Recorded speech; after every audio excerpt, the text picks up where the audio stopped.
for another week of high school football with district titles on the line. The playoffs are right around the corner as teams jockey to move up in our poll. The biggest games and our play of the week right now on WPBF 25 Football Friday. With just 1 week left in the regular season after tonight, you could just feel the playoff-like atmosphere in the air at some of our Week 10 games tonight. I'm Yanni Caracas. Shane Wright is off tonight. Big night ahead. Week 10 of the season serving up multiple games that were in essence district championships. And that includes our Football Friday game of the week, Treasure Coast at Vero Beach. One of the best games in the state each year, in tonight's matchup deciding 4S District 12, the winner with that auto bid right to the playoffs. Indians coming off their first loss of the season and trying to avenge that loss to Treasure Coast last year by 21 points. We pick it up in the first quarter. Vero's quarterback Jake Whiteley back to pass, but he is sacked. Corey McIntyre Jr. recovers the football. A couple minutes later, Vero back with the ball and driving, but this ball is tipped at the line, picked off by Treasure Coast Jaden Joseph. Defense, the name of this game all night. Second quarter, Vero jumpstart their offense with who else? Florida State commit, four-star player Vandravius Jacobs, who gets the Indians inside the end zone, inside the red zone. Looking for the end zone on the very next play. They cash it in. Vandravius Jacobs says, "You're going to need a taller cornerback than that." He goes up and gets it. Knotted at 7. Tie game late. Get this. Treasure Coast misses a go-ahead field goal in overtime. Indians hit theirs. And Vero Beach wins 10-7 in overtime to capture the district title. The Battle of Wellington, also the 4M District 10 de facto championship game, with Wellington making the short trip over to Palm Beach Central. The Wolverines close to that playoff bubble at 5-3 on the year. This is always a good game. Central is the highest ranked team in 4M Region 3 with only one loss this season. They beat Wellington by just 3 last year. Ahmad Haston and the Broncos offense looking to start the scoring. What a pass. Britton Holmes Jr. gets separation. Down the sideline he goes. Broncos strike first. Wolverines offense trying to tie things up. Ryan Anthony finds Bryant Walker over the middle, but that drive stalls. Central offense back on the field. Haston can't find a receiver, so the UMass commit shows off the legs. Look at him go. Nice run by the senior. He gets the Broncos to midfield. A few plays later, Central's O-line giving Haston all day in the pocket, and he goes deep and connects with Luby Maurice Jr., who runs away from the Wellington defense. Broncos pull away 41-14 to win the district title. They are heading back to the playoffs.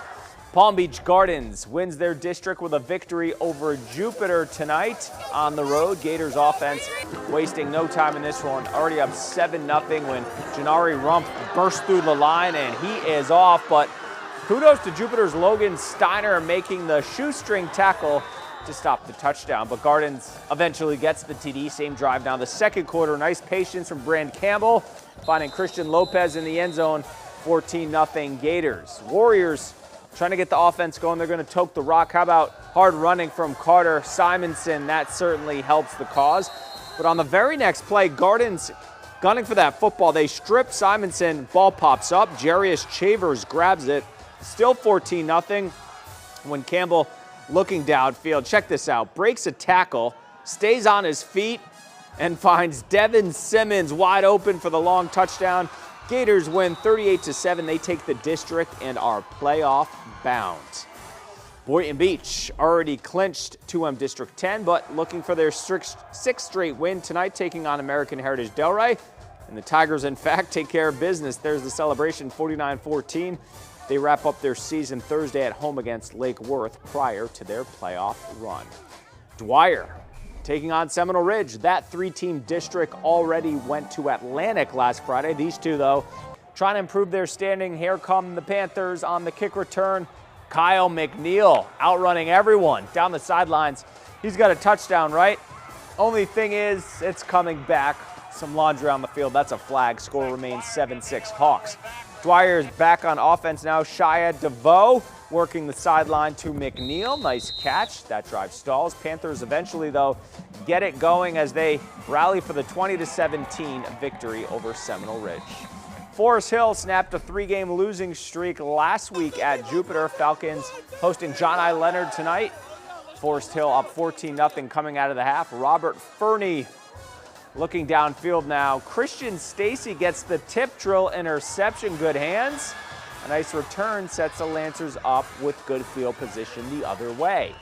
Jatavius Gale now looking to take advantage of that turnover, and Stacy makes the catch again, this time on defense. This kid can do it all, but the Falcons force a 4th down inside the 10-yard line as Gale rolls out. Giovanni Williams knocks down the pass, though. Forest Hill now on a 4th down of their own. They decide to go for it from their own 20. Fernie picks it up just enough to move those chains. Falcons pick up their 4th win of the season. 14-0 is your final. Just getting started on Football Friday. After the break, Kings Academy at Inlet Grove as the Hurricanes and Lions battle for district title. And we head back to the Treasure Coast when Football Friday returns.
All right, welcome back. The scenario pretty simple for the Inlet Grove Hurricanes tonight, and first-year head coach Rashad Jackson. A win over Kings Academy in the 2M District 9 title is yours, while a loss to the Lions would mean a 3-way tie for that top spot. Just one loss for the Hurricanes so far this year. They had 7 last season, down 7-0, and here comes that offense.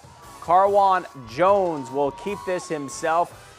Look at him go, breaks a tackle, moves the ball down to the 20-yard line of Kings Academy. Moments later, Sebastian Christian takes the carry, and he goes untouched in the end zone. This game is tied at 7, but back come the Lions.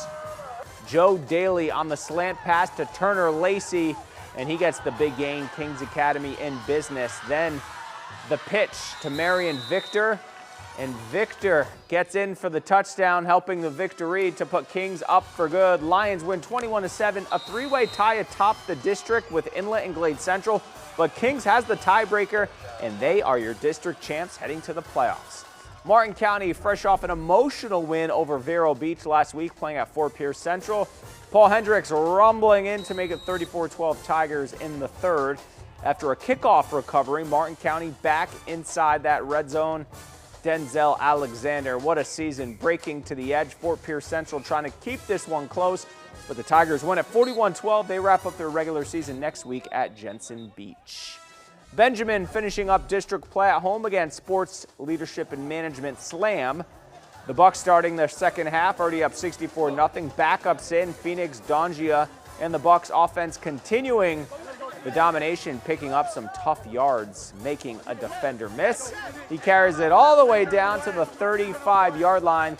Patrick Downs leading the Bucks offense. He finds a wide open Isaac Lindsay for the touchdown, adding to their explosive first half. Slam's offense unable to get anything going on the ground or through the air as the Bucks win it handily, 85-0. All right, our play of the week, we go back to Jupiter High School, Palm Beach Gardens. QB Brand Campbell looking downfield, breaks a tackle, extends the play, and throws across his body to Devin Simmons for the long touchdown. Gators win the district with a 38-7 victory. Let's take a look at our scoreboard throughout Palm Beach County and the Treasure Coast. Boca Raton with no issues against Lake Worth, 48-16. Santa Lucia's already clinched their district, so not a ton to play for tonight. But hey, kudos to Park Vista for handing the Chiefs their first loss of the season, 21-18. Atlantic all over Glade Central tonight, 43-0 in that one. Low-scoring game in Port St. Lucie with the Jaguars holding on to beat Fort Pierce Westwood 8-7. John Carroll continues their impressive season, double nickel on Spanish Rebel, 55-0. And Okeechobee loses big to Sebring, 42-zip. Now let's take a look at our WPBF 25 weekend sports college football menu. I could use some fries right now. Tomorrow starting at noon, Syracuse taking on Notre Dame, 3:30, Illinois and Nebraska, and the nightcap, a battle for the state of Michigan, Michigan State and Michigan. That'll do it for Week 10 edition of Football Friday. I'm Yanni Caracas. Thanks so much for joining us. All these highlights will be online shortly at WPBF.com. Thanks so much for watching, and have a good night.